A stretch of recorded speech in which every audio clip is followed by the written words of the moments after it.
दोस्तों नमस्कार। मैं राज कपूर और आप देख रहे हैं खबर दस्तक। पश्चिम बंगाल में विधानसभा चुनाव की तैयारियां जोर शोर से चल रही है और उत्तर प्रदेश में कानून के हालात बेहद ही खराब हैं। लेकिन जब उत्तर प्रदेश में कानून व्यवस्था के हाल बद से बदतर हो चुके हैं, वैसे समय में खबर आ रही है कि उत्तर प्रदेश के मुख्यमंत्री योगी आदित्यनाथ अब चुनाव प्रचार करने के लिए पश्चिम बंगाल जाने वाले हैं। आपके राज्य में जहां कानून व्यवस्था खराब है और कानून व्यवस्था को राम भरोसे छोड़कर पश्चिम बंगाल जा रहे हैं, तो आखिर इस प्रचार प्रसार से आप वहां जनता को क्या मैसेज देंगे? इन तमाम मुद्दों पर बातचीत करने के लिए हमारे साथ मौजूद हैं आलोक पाठक सर। जो ये खबर आ रही है कि योगी आदित्यनाथ अब उत्तर प्रदेश को छोड़कर कानून व्यवस्था की बिगड़ी हालत के बीच पश्चिम बंगाल में विधानसभा चुनाव में भारतीय जनता पार्टी के कैंडिडेट का प्रचार करने उतरेंगे। अब आप बताइए कि आखिर उत्तर प्रदेश छोड़कर ये पश्चिम बंगाल जाने की जरूरत योगी आदित्यनाथ को क्यों पड़ गई? नहीं, ये देखिए, मजेदार बात यह है कि योगी जी जाते हैं और आज योगी जी ने बयान दिया कि उत्तर प्रदेश में कोई माफिया नहीं है, सबको मिट्टी में मिला दिया गया। ठीक है, बयान आज आया है। ठीक है, सवाल उठता है कि कोडीन भैया कौन है, कोडीन माफिया कौन है और खनन माफिया कौन है, किडनी माफिया कौन है, पेपर लीक माफिया कौन है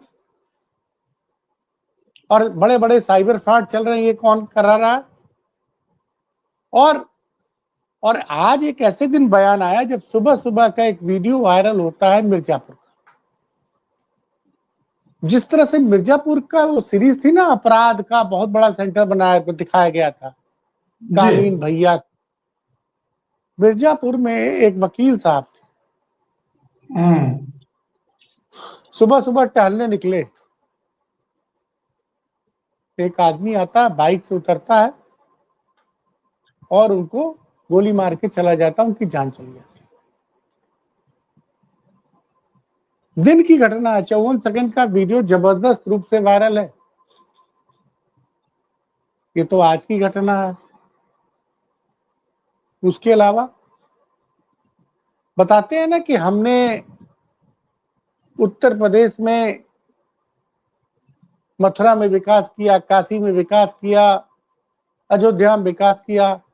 कल एक बड़ा हादसा हुआ, पंजाब से बहुत सारे तीर्थयात्री आए थे जी, यमुना में वो स्टीमर में घूम रहे थे, स्टीमर पलट गया, 14 से ज्यादा लोगों की जान चली गई। पता चला उस स्टीमर की कैपेसिटी 15 लोगों की थी, उसमें 30 लोग बैठे हुए थे। पहला सवाल, उस स्टीमर का संचालन अवैध रूप से हो रहा था, किसी ने लाइफ जैकेट नहीं पहन रखी थी और दुर्भाग्य से जान गंवाने वाले सारे हिंदू,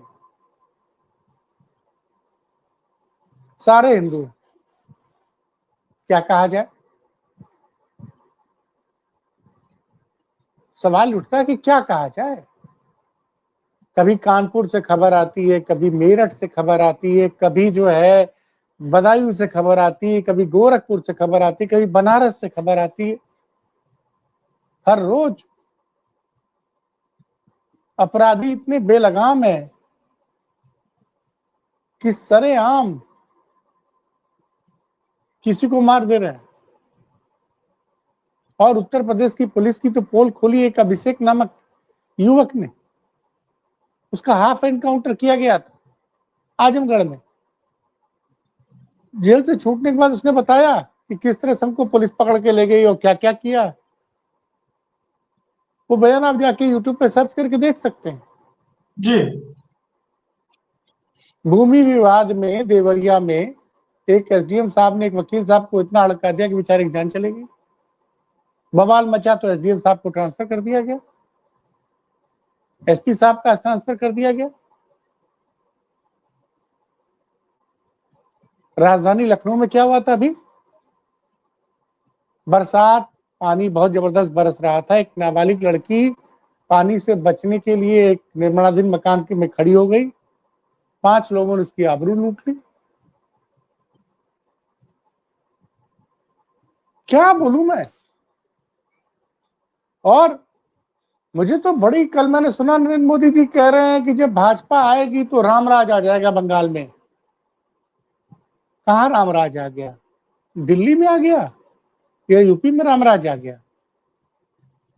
महिलाएं बेटियां सुरक्षित नहीं है। नोएडा में खबर आ रही है कि प्राइवेट सेक्टर के कई कर्मचारी 2 दिनों से लगातार प्रदर्शन कर रहे हैं जी। उनकी तनख्वाह ढंग से नहीं बढ़ी। आलम यह है कि एक युवराज मेहता का तो आपको पता होगा कि गड्ढे में गिर गया तो उसकी जान चली गई थी। जी। एमईटी के एक छात्र की फिर जान चली गई। क्या बोला जाए, क्या बोला जाए भाई। यही घटना जो मेरठ, माफ कीजिएगा, मथुरा वृंदावन में भी है, ये कितनी बड़ी लापरवाही है। आपको पता है कि बड़ी संख्या में टूरिस्ट आ रहे हैं, अब मथुरा वृंदावन में आ रहे हैं। वहां स्टीमर चल रही है तो स्टीमर की क्षमता 15 के 30 लोग कैसे बैठ गए? 14-15 लोगों की जान गई है। किसी भी अधिकारी को सस्पेंड नहीं किया गया। ठेकेदार को पकड़ में जेल भेज दिया गया, जिसका स्टीमर था उसको जेल भेज दिया गया। अधिकारियों पे कोई कार्रवाई नहीं। अब मिर्जापुर की घटना आपने कहीं देखी है? आज सोशल मीडिया तो एक वो 54 सेकंड का वीडियो जबरदस्त रूप से वायरल है जी, एक्स पर। बाद में मिर्जापुर की एसपी महोदय आई और मीडिया से बोला कि वो पुराना विवाद था। अरे एसपी महोदय, आपके मुख्यमंत्री कहते हैं उत्तर प्रदेश में सारे माफिया खत्म हो चुके हैं और जिस शख्स ने मारी है वकील साहब को गोली, उसका आपराधिक इतिहास बड़ा खूंखार है। उसने अपनी नानी की जान लेकर उनका मकान कब्जा कर लिया था। बताइए। और उसने अब से 1-2 महीने पहले ही वकील साहब को कट्टा दिखा के अड़काया था। अब आप कह रहे हैं कि पुराना विवाद था, एक ही गांव के रहने वाले थे। हर मामले में आप लोग कह देंगे पुराना विवाद है। वाराणसी के उदय प्रताप कॉलेज में सूर्य प्रकाश सिंह को जिस तरह से बेरहमी से जान ली गई, माँ बाप का इकलौता बेटा था।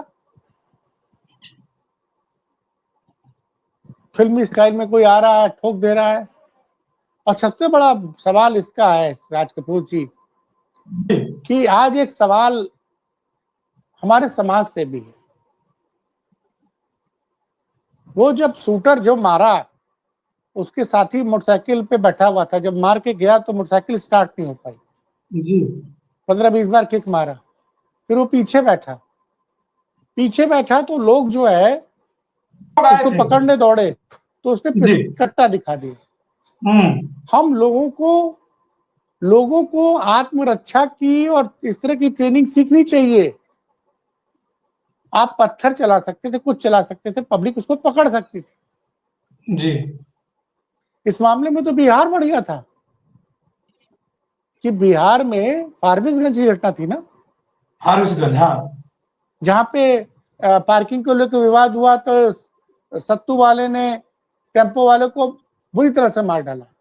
लेकिन भीड़ ने फिर सत्तू वालों को फिर, लेकिन उसके बाद में भीड़ ने सत्तू वाले की भी जान ले ली।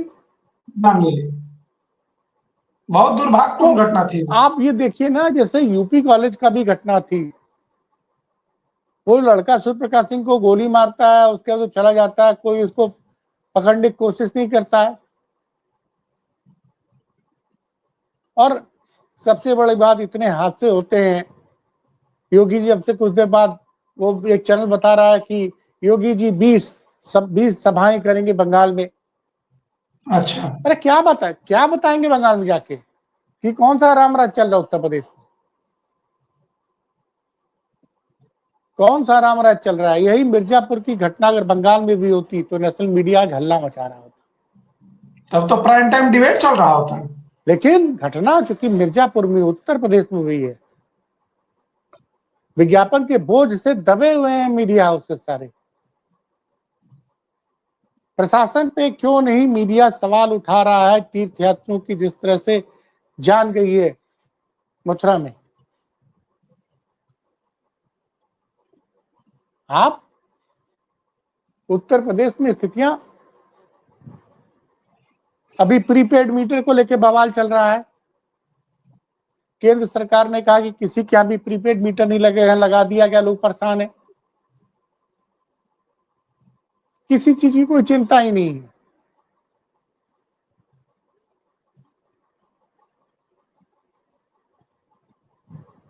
नौकरियां दे नहीं पा रहे हैं आप। और सुनिए, जरा कानून का रवैया समझिए। सपा प्रवक्ता आईपी सिंह साहब एक ट्वीट करते हैं जी। उस ट्वीट में एक वीडियो होता है।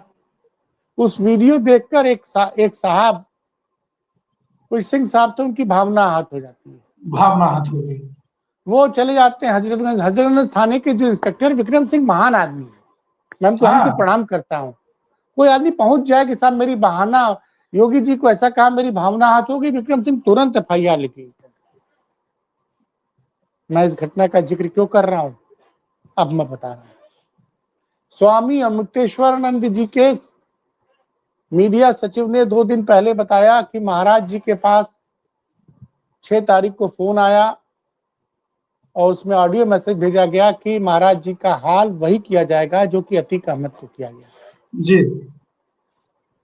और वो जो गौरक्षा को लेकर 403 विधानसभा में यात्रा करने वाले, उसी दौरान ये काम किया जाएगा। हम, और उसने ये दावा किया कि हमारे लाखों लोग हैं उत्तर प्रदेश में, अतीक की तरफ मारहाल किया जाएगा।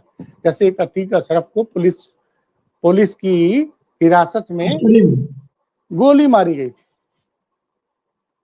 उस मामले में 2 दिन बाद, उस मामले में उत्तर प्रदेश की वाराणसी पुलिस को 2 दिन लग जाते हैं एफआईआर करने में।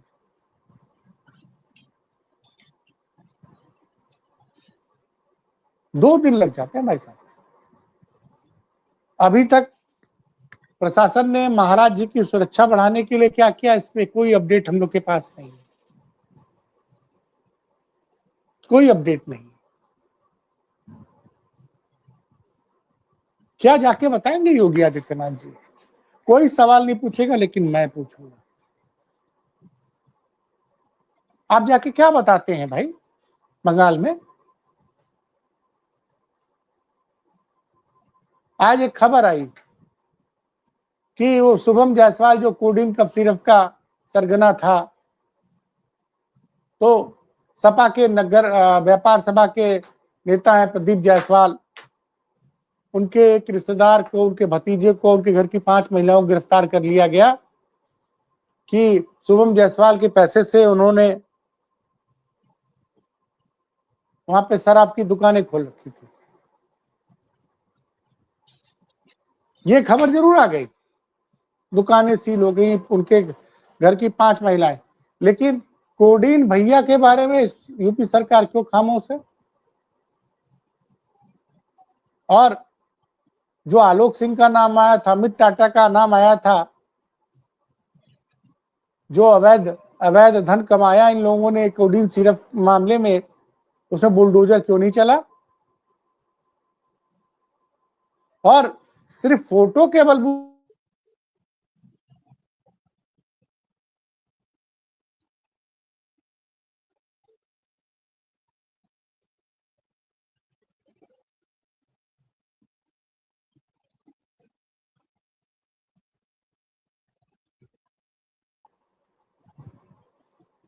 कई नेताओं के साथ थी।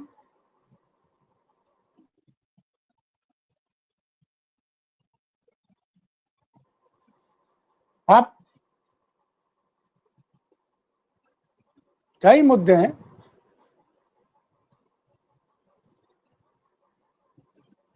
कहीं कोई सुरक्षित नहीं है।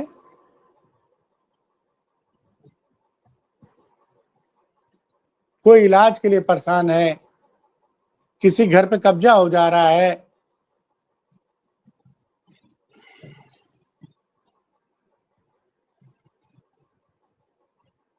और मुख्यमंत्री जी कह रहे उत्तर प्रदेश से कोई माफिया ही नहीं है, कोई अपराधी है नहीं, कोई अपराध हो ही नहीं रहा। तो कौन लोग है जिसने मिर्जापुर में जान ली, जिसने बनारस में जान ली, और वो भारतीय जनता पार्टी का सभासद जो मारा गया,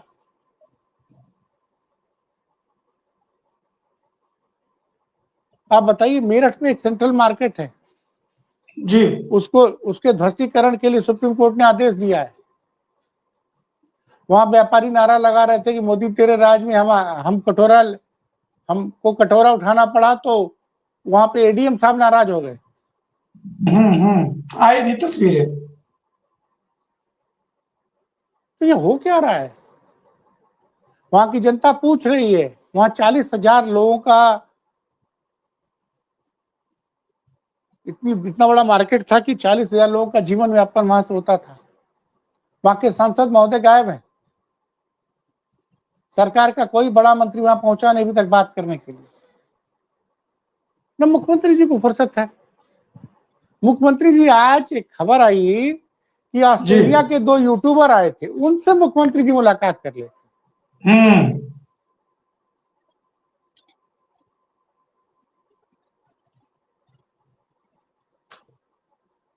मेरठ में जो व्यापारी धरना प्रदर्शन कर रहे हैं, जिनका दुकानें टूट, उनके लिए क्या व्यवस्था हो रही है? बनारस में दाल मंडी में बुलडोजर चल रहा है।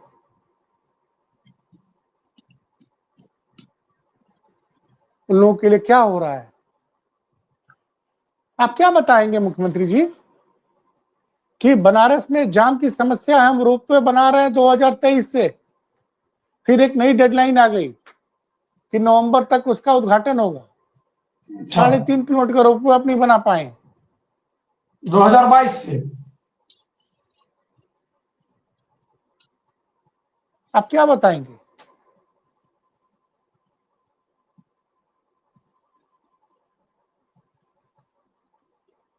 और विकास का दावा तो ऐसा है, निवेश का दावा आप लोग ऐसा करते हैं कि जो कंपनी 50 लाख रुपए है वो दावा कर, वो एमओयू साइन कर लेती है कि हम 25,000 करोड़ निवेश करेंगे। अब पता चलता है कि उसकी तो कंपनी पूरी फर्जी है। बाद में आपको जनता के दबाव में मुख्यमंत्री को खुद अपना ट्वीट डिलीट करना पड़ता है।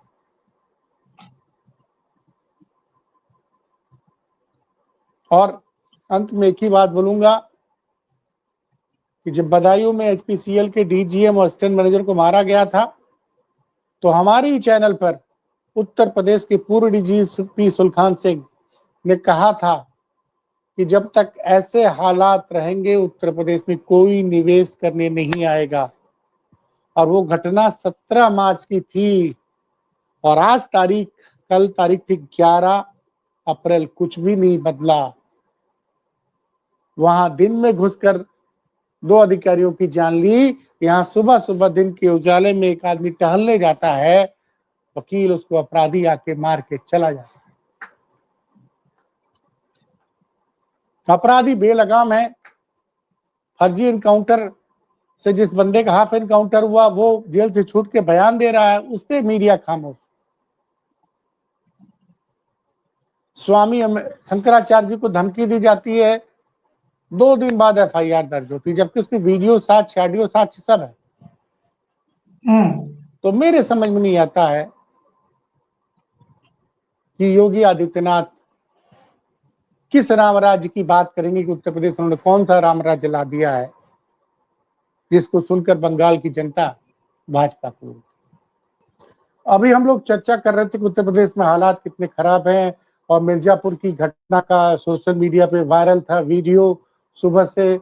और अभी अभी खबर आई है कि जो अपराधी था उसको मिर्जापुर पुलिस ने सोनभद्र तिराहे पे उसको घेरा है, वो भाग रहा था, फायरिंग हुई है, उसके दोनों पैर में गोलियां लगी हैं और उसको गिरफ्तार कर लिया गया है। राजेंद्र सोनकर, इसके ऊपर 50,000 का इनाम था। मैंने पहले भी बताया कि गंभीर अपराध इसके नाम पहले भी दर्ज थे।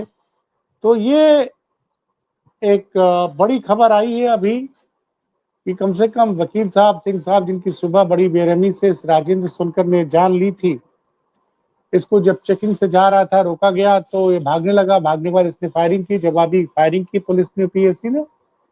तो इसके दोनों पैर में गोली लगी, इसका इलाज चल रहा है। और मिर्जापुर की पुलिस अधीक्षक मैडम ने इस पे इस घटना की पूरी जानकारी वहां उपस्थित मीडिया कर्मियों को दी है। हम इस वीडियो को इसलिए नहीं चला सकते क्योंकि कॉपीराइट का मामला होता है। तो फिलहाल ये जो मैडम है ये थोड़ा तेज तर्रार अधिकारी थी और इन्होंने सुबह से जिस तरह से मिर्जापुर के मामले में पूरे देश में उस वीडियो की वजह से किरकिरी हो रही थी, घटना के 17-18 घंटे बाद राजेंद्र सोनकर हाफ एनकाउंटर में दोनों पैर में गोलियां लगी हैं और इसका फिलहाल मिर्जापुर में इलाज चल रहा है। ये अपडेट है। और लेकिन सवाल वही है कि उत्तर प्रदेश में जब हालात ठीक नहीं है तो योगी जी फिर मंच पे अब से थोड़ी बाद बंगाल में गरजेंगे, कहेंगे उत्तर प्रदेश में माफिया खत्म हो गए। धन्यवाद। धन्यवाद।